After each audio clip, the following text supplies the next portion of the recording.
چه بابا چه خبره؟ با بالا خوردم بهت دیگه. دنبال چی میگردی؟ تو چه ربطی داره؟ حالا حلقه رو که بهت ندادم میفهمی چه ربطی. چی گفتی؟ شنیدم گفتی حلقه پیری. درست صحبت که من که باباتم. کجای بابای منی؟ اگه بابای من شکل تو بود تا الان 4 بار خودم از اینجا انداخته بودم. بده من حلقه بابا. جای پسر من بودی با لگد میزدم در مینداختم از خونه بیرون. من اعصاب ندارم و یهو بهت یه چیزی میگم بابا خفه شو. بده من حلقه رو. نشونی بده. گلستان هشتم پلاک سرت کنه. نشونی حلقه رو بده. یه ان روش داره، ان روش حک شده. اینه؟ آف. بده من. بدش. این کیه؟ به تو چه ربطی داره؟ بده من اونو.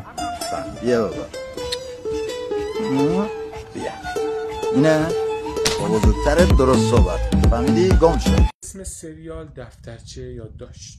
آخه چه اجباریه که هر سکانسی که میبینی بری تو کامنت ها بنویسی اسم فیلم. به جاش پیج من رو فالو کن، چون آخر هر سکانس اسم اون فیلم یا سریال رو بهت میگم تا دیگه لازم نباشه تو دنبالش بگردی.